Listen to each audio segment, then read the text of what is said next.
An Introduction to Constitutional Law, 100 plus Supreme Court Cases Everyone Should Know by Randy Barnett and Josh Blackman.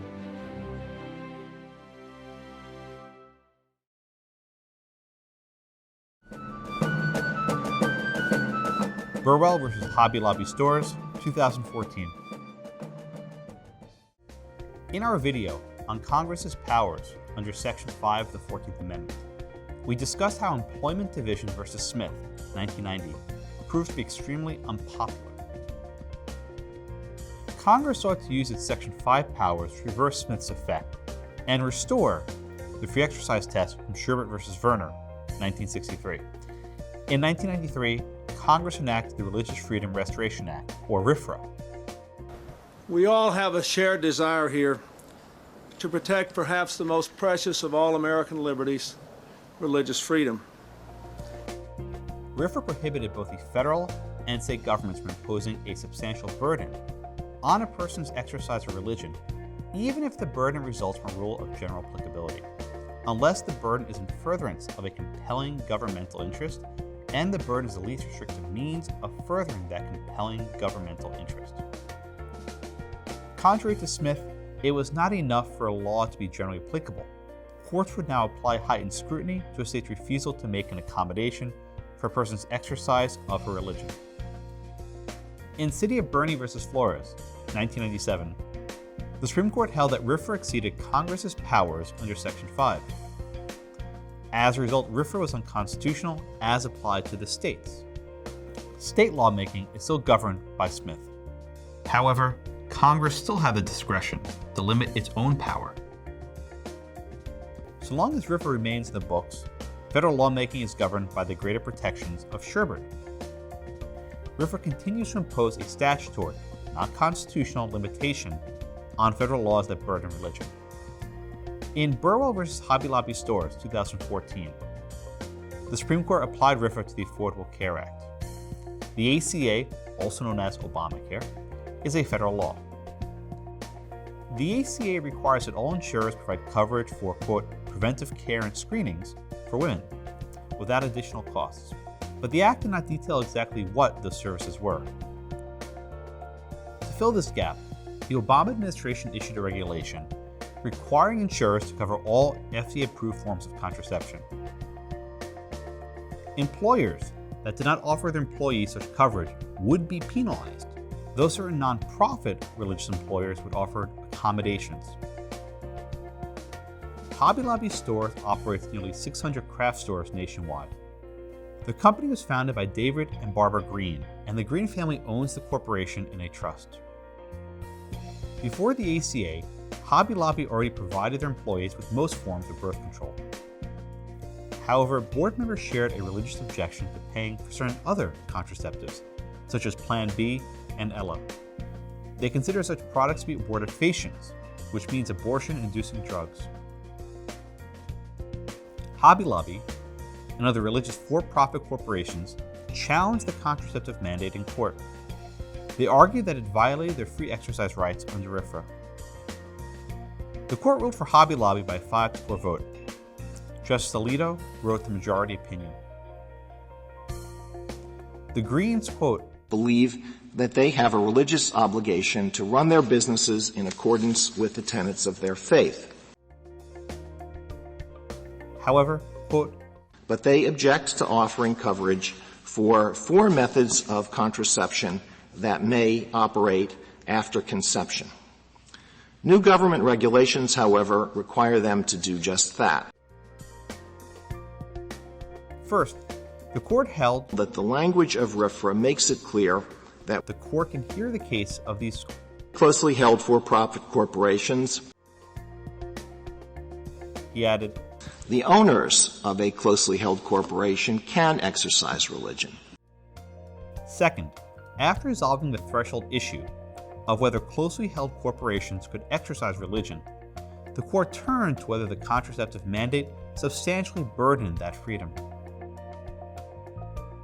If they comply with the HHS mandate, they believe they will be facilitating abortions and committing a grave wrong. The Greens were faced with a choice between a $1.3 million daily fine and violating their conscience. If these consequences do not amount to a substantial burden, it is hard to see what would. Third, because there was a substantial burden, the court next asked whether that the government has a compelling interest in making sure that every woman whose employer is subject to the mandate is able to get every FDA-approved contraceptive without any out-of-pocket expense. if the interest was not compelling, then the substantial burden on free exercise would not be justified. On this question, the 5 justices in the majority simply assumed, for present purposes, that this requirement is satisfied. They can make this assumption because the case will be decided by the 4th issue, whether the mandate was the least restrictive means by which the compelling interest could be achieved. On this issue, the court found that the government could achieve its interest with a lesser burden on Hobby Lobby's free exercise. HHS has already devised and implemented a system that seeks to respect the religious liberty of religious nonprofit corporations while ensuring that the employees of these entities have precisely the same access to all FDA-approved contraceptives. Under the so-called accommodation, certain religious nonprofits could opt out of having to pay for contraceptive care for their employees. Instead, the government or the insurance company would pay for the coverage. If the accommodation could work for nonprofit groups like the Little Sisters of the Poor, Justice Alito asked, why the same system cannot be made available when the owners of for-profit corporations have similar religious objections. And we therefore conclude that this system constitutes an alternative that achieves all of the government's aims while providing greater respect for religious liberty. Therefore, the contraceptive mandate cannot be enforced against closely held religious corporations like Hobby Lobby.